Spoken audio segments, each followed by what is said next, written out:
Okay, so when you think about the Canadian economy, what pops into your head? I'm guessing it's probably forests, maybe some oil rigs, right? But what if I told you the real engine of Canada's economy is something totally different? Let's dig in and find out what it is. Here's what we're going to cover. First, we'll bust some common myths about the Canadian economy.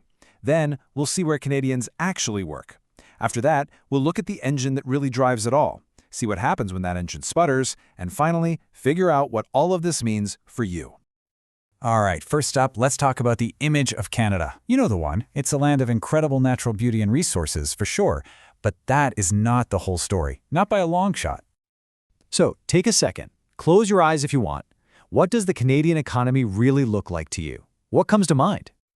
Yeah, this is the classic picture, right? The stereotype.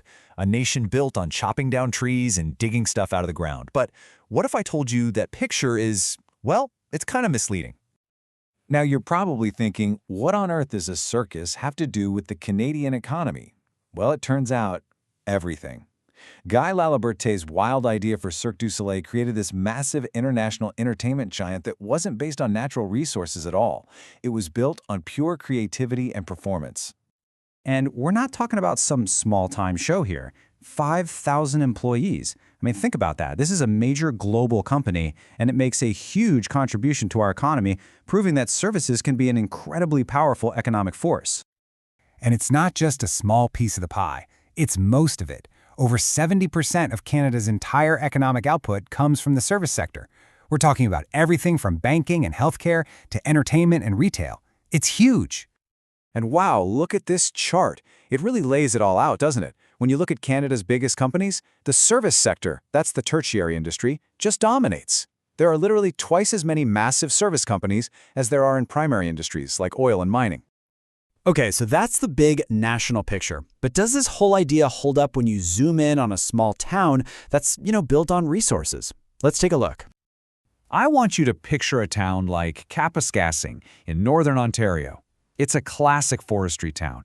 So it seems pretty obvious that most people would work either out in the forest or at the big local paper mill, right? I mean, it makes sense.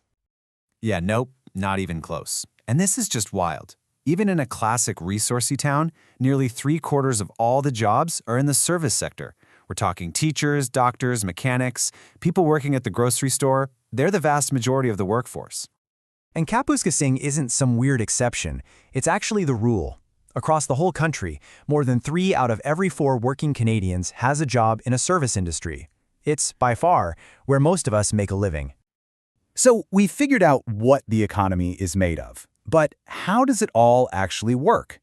I mean, how do those few forestry jobs in Kapuskasing support that massive 73% of people working in services? It all comes down to 2 really important ideas. First, we have what's called a basic job. The key here is that this kind of job brings fresh, new money into a community from somewhere else. That pulp mill worker is the perfect example because her salary is being paid by customers who are far, far away, like the New York Times buying paper. The other type is a non-basic job. Now, these jobs don't bring in new money. Instead, they just circulate the money that's already in the town. So when our mill worker goes and buys lunch, she's using that new money to support the non-basic job of the local restaurant owner. So let's make this super clear with Joanne and Henri from Kapuskasing. Joanne's job at the mill is basic. You can think of her as the town's connection to the outside world's money. Henri's restaurant job is non-basic. He serves the local community, keeping the money that Joanne and others bring in moving around town. Now, this is where it gets really cool. This relationship creates something called the multiplier effect. That new dollar Joanne brings into town doesn't just stop with her. She spends it at Henry's restaurant. Then Henry uses it to pay his staff. Then his staff go buy groceries, and so on and so on. That one single dollar gets spent and respent over and over, supporting a whole chain of non-basic jobs. And here's the kicker, the really crucial point. For every one basic job that's created, that multiplier effect supports about 3 non-basic jobs. This is why attracting even a small company with basic jobs can have such a massive positive ripple effect on a town. But this whole system has a flip side, a really dangerous one. What happens when a community's basic jobs just disappear?